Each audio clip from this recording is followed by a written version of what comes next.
पूरे 19वीं सदी तक यहाँ पर नमाज पढ़ी जाती रही, लगातार नमाज होती रही, वो आप सबूत क्यों नहीं देखते? अचानक से यहाँ पर सरस्वती पूजा हो जाती है, पूजा की अनुमति दे दी जाती है। ये जो देश के मुद्दे हैं उससे ध्यान भटकाने के लिए तमाम ऐसे पैकेज तैयार करके महामानव ने रख रखे हैं। लेकिन इस देश के तमाम मुसलमानों को, 40-45 करोड़ मुसलमानों को आप मस्जिद और मंदिर की भेंट मत चढ़ाइएगा। राशिद फरंगी महली, आप इसे भारतीय जनता पार्टी को एक मुद्दा मत बनने दीजिएगा। आप कशिश वारसी सूफी इस्लामिक बोर्ड का आप संरक्षण कर रहे हैं, सूफी इस्लामिक बोर्ड का आप सदर बने बैठे हैं, लेकिन इस देश के मुसलमानों को आप इस दंगे में मत झोंकिएगा। एक दंगा जो बाबरी मस्जिद का राम मंदिर का जो दंगा था वो कितने दिनों में सुलझा, और उसको सुलझने के बाद मुसलमानों को क्या मिला? अब मैं ये कह रहा हूं कि मुसलमान अगर नहीं छोड़ते, मुद्दा ना बनाए, आपका सवाल ये है कि मुद्दा ना बनाए, क्या छोड़ देना चाहिए? मैं तो ये कहता हूं अगर पकड़े भी रहेंगे तो भारतीय जनता पार्टी की राजनीतिक रोटियां सिखवाते रहेंगे। मुसलमानों को तो चाहिए कि कहीं और जाकर के मस्जिद में नमाज पढ़ ले, और जो भोजशाला का प्रांगण है वो इन्हीं को सौंप देना चाहिए। देखिए कौन से मुसलमान कह रहे हैं सुप्रीम कोर्ट जाएंगे। एक तो इस्लामिक सूफी बोर्ड के जो अध्यक्ष हैं कशिश वारसी, उनका बयान आया कि हम सुप्रीम कोर्ट जाएंगे, या फिर खालिद रशीद फरंगी महली, उनका बयान आया कि हम सुप्रीम कोर्ट जाएंगे। लेकिन एक इस्लामिक स्कॉलर वो ये कह रहे हैं, जिनका नाम हाफिज गुलाम सरवर है, वो ये कह रहे हैं कि सुप्रीम कोर्ट जाकर के सुप्रीम कोर्ट के वक्त को खराब नहीं करना चाहिए, क्योंकि जिस तरीके से बाबरी विध्वंस के मामले में समय खराब हुआ और भारतीय जनता पार्टी को पूरा मौका दिया मुसलमानों ने कि वो अपनी राजनीति करे, तो इसी तरीके से धार मध्य प्रदेश की भोजशाला का अगर विवाद बढ़ता है तो सीधे तौर पर एक और नया विवाद आएगा। फिर सवाल किससे होंगे? फिर जो हमारे देश के प्रधानमंत्री कह रहे थे पहले के पकौड़े तलो, लेकिन अब ये कह रहे हैं कि तेल इस्तेमाल नहीं करना, तो प्रधानमंत्री कौन सी ऐसी टेक्निक के तहत पकौड़े तलेंगे जिसमें तेल इस्तेमाल नहीं होता? पहले तो बेरोजगारों को कह देते हैं कि पकौड़े तलो, और फिर कह देते हैं कि तेल का इस्तेमाल ही नहीं करना। तो बिना तेल के पकौड़े जो अगर तलने का काम करते हैं वो तो नरेंद्र मोदी कर सकते हैं, क्योंकि वो महामानव है। तो महामानव को इस देश की तमाम ऐसी जो मूलभूत सुविधाएं लोगों को नहीं मिल पा रही है, जो देश के मुद्दे हैं उससे ध्यान भटकाने के लिए तमाम ऐसे पैकेज तैयार करके महामानव ने रख रखे हैं। एक पैकेज जो था बाबरी मस्जिद वाला, राम मंदिर बना, अयोध्या के अंदर भव्य मंदिर का निर्माण हुआ, वो पैकेज समाप्त हुआ। अब नए पैकेज, जब पुराने पैकेज की वैलिडिटी समाप्त हो गई तो अब नया पैकेज मार्केट में लॉन्च किया जा रहा है। और ये नया पैकेज कौन सा है? अब ये धार भोजशाला का पैकेज है। और आपकी जानकारी के लिए पत्रकार महोदय मैं ये बता दूं कि ये एएसआई जो सर्वे के रिपोर्ट के आधार पर काम हो रहा है, तो आप कैसे मान सकते हैं? और इस देश के तमाम हिंदू संगठन के लोग और तमाम ऐसे राजनीतिक पार्टियों के हिंदू, वो भी इस बात को समझ लें। जब बात आती है चुनाव आयोग की तो फिर ईसीआई पर निशान लगा देते हैं कि चुनाव आयोग सरकार के अधीन काम करता है। नहीं, क्या करें? मैं तो ये कह रहा हूं कि जब चुनाव की बात आती है तो तमाम राजनीतिक पार्टी के दलों के हिंदू लोग ये कह देते हैं कि चुनाव आयोग सरकार की गोद में बैठा हुआ है। जब ईडी सीबीआई की बात आती है तो कहते हैं सरकार के इशारे पर काम कर रहा है। लेकिन एएसआई के लिए कोई भी क्यों नहीं बोलता? एएसआई क्या सटीक काम कर रहा है? जब भी देखो एएसआई के सर्वे के अनुसार तमाम मस्जिदों को मंदिर बना दिया जाता है। चलिए ठीक है, एएसआई के सर्वे के अनुसार आप मंदिर बना देते हैं, लेकिन इस देश के अंदर जो सबूत है उसका क्या होगा? इस देश के अंदर जो न्यायालय है उसका क्या होगा? और इस देश के अंदर जो एक अधिनियम बना हुआ है प्लेस वर्शिप एक्ट 1991, तो प्लेस वर्शिप 1991 एक्ट, उसका क्या मतलब? फिर वो अधिनियम क्यों बना? तो जब प्लेस वर्शिप 1991 एक्ट आप लागू नहीं कर रहे इस देश के अंदर, और वो क्या कह रहा है अधिनियम, वो एक्ट क्या कह रहा है कि इस देश के अंदर 1947 यानी जब आजाद हुआ, देश का बंटवारा हुआ, तो भी धार्मिक स्थल जिस स्थिति में है, तो प्लेस वर्शिप एक्ट के तहत 1991 में यह अधिनियम पारित हुआ कि वो वैसा ही रहेगा, ज्यों का त्यों रहेगा।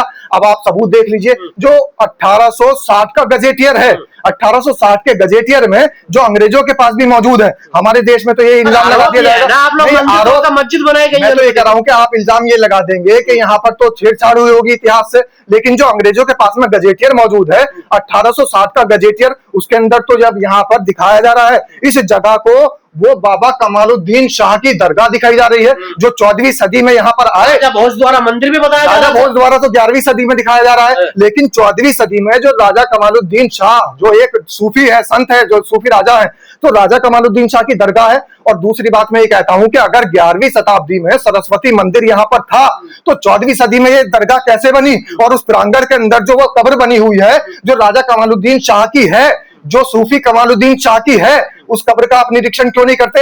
एएसआई उसकी खुदाई क्यों नहीं करती? डीएनए की जांच क्यों नहीं करते? अभी भी जब प्रांगण के अंदर दरगाह मौजूद है और कमालुद्दीन शाह बाबा, जिस मस्जिद का नाम भी कमाल मौला शाह की जो मस्जिद बताया जाता है, तो आप उसका इनकार कैसे कर सकते हैं? चलिए हम आपके मान देते हैं वहाँ पर पूजा भी हो रही है, नमाज भी पढ़े जा रहे, तो फिर दिक्कत किस बात की? पूजा कब से शुरू हुई?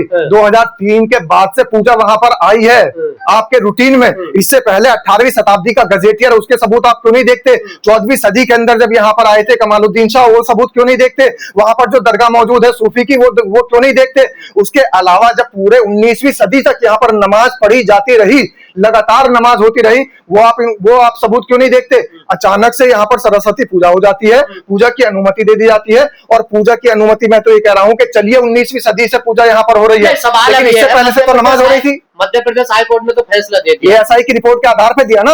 मध्य प्रदेश की हाई कोर्ट, मुसलमानों को सुप्रीम कोर्ट जाना चाहिए, नहीं जाना चाहिए? मैं तो सीधे तौर पर ये कहता हूँ कि खालिद रशीद फरंगी महली कुछ भी कह रहे हो, चाहे वो सूफी इस्लामिक बोर्ड के जो अध्यक्ष हैं वो कुछ भी कह रहे हो, लेकिन आपको ये देखना होगा कि इस देश के मेन मुद्दे क्या हैं। मुसलमान तो दूसरी जगह भी नमाज पढ़ सकते हैं, लेकिन इस देश के तमाम मुसलमानों को, 40-45 करोड़ मुसलमानों को आप मस्जिद और मंदिर की भेंट मत चढ़ाइएगा। राशिद फरंगी महली, आप इसे भारतीय जनता पार्टी को एक मुद्दा मत बनने दीजिएगा। आप कशिश वारसी सूफी इस्लामिक बोर्ड का आप संरक्षण कर रहे हैं, सूफी इस्लामिक बोर्ड का आप सदर बने बैठे हैं, लेकिन इस देश के मुसलमानों को आप इस दंगे में मत झोंकिएगा। एक दंगा जो बाबरी मस्जिद का राम मंदिर का जो दंगा था, वो कितने दिनों में सुलझा, और उसको सुलझने के बाद मुसलमानों को क्या मिला? अब मैं ये कह रहा हूं कि मुसलमान अगर नहीं छोड़ते, मुद्दा ना बनाए, आपका सवाल ये है कि मुद्दा ना बनाए, क्या छोड़ देना चाहिए? मैं तो ये कहता हूं अगर पकड़े भी रहेंगे तो भारतीय जनता पार्टी की राजनीतिक रोटियां सिखवाते रहेंगे।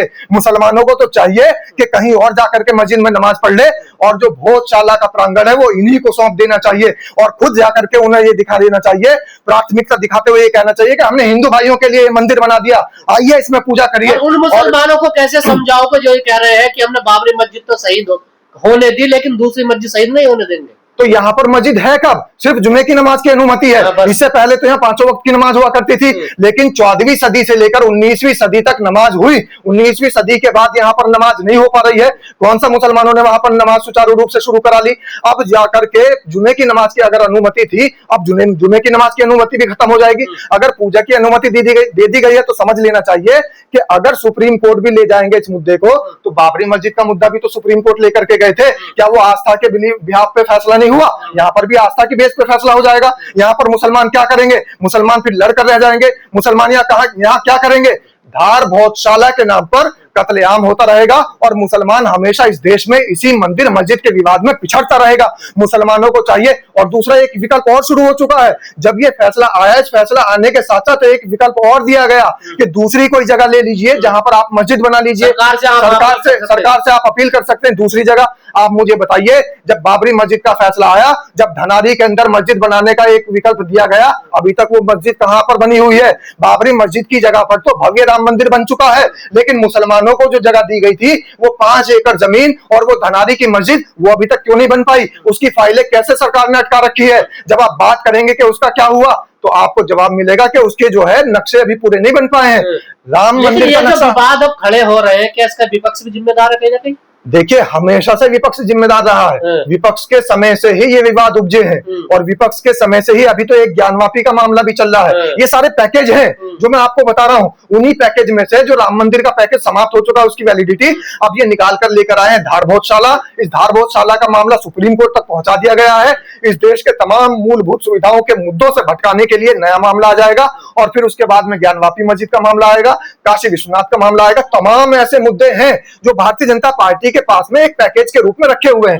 लेकिन आपको ये देखना चाहिए, हमारे देश के प्रधानमंत्री को हमारे देश के मुसलमान क्यों नहीं नजर आते?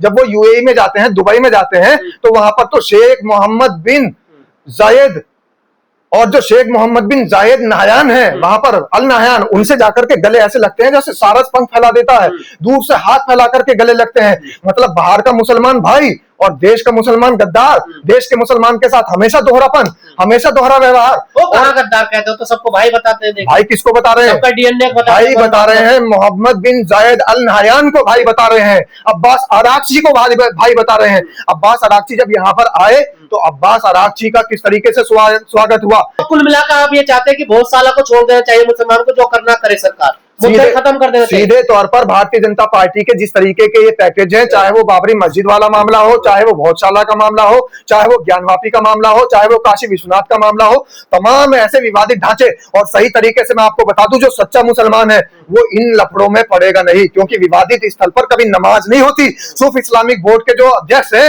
कशिश वारसी, शायद वो ये बयान देना भूल गए जो बयान हाफिज गुलाम सरवर दे चुके हैं। शायद खालिद रशीद फरंगी महली वो बयान देना भूल गए, वो ये बात बताना भूल गए जहां पर झगड़ा होता है। जो विवादित, सरवर ने सही कहा, हाफिज गुलाम सरवर बिल्कुल सही कह रहे हैं कि ये सिर्फ और सिर्फ मुसलमानों को और हमारे देश के हिंदुओं को लड़ा करके इस देश के मूलभूत सुविधाओं से, इस देश के मुद्दों से भटकाना चाहते हैं। और वो ये भी बता रहे हैं कि बात करिए पेपर लीक की। 350 करोड़ रुपया 22 लाख लोगों का खर्च हुआ है। 22 लाख लोग जो बच्चे बैठे थे, 350 करोड़ उन युवाओं का खर्च हुआ है। उस 350 करोड़ रुपए का जिम्मेदार कौन है? इस देश के अंदर तो दोबारा पेपर होगा और पेपर लीक दोबारा नहीं होगा, उसका जिम्मेदार कौन है? कौन गारंटी लेगा उसकी? और सबसे बड़ी बात तो यह है कि पेपर लीक के अंदर भारतीय जनता पार्टी के नेताओं के ही नाम क्यों सामने आ रहे हैं?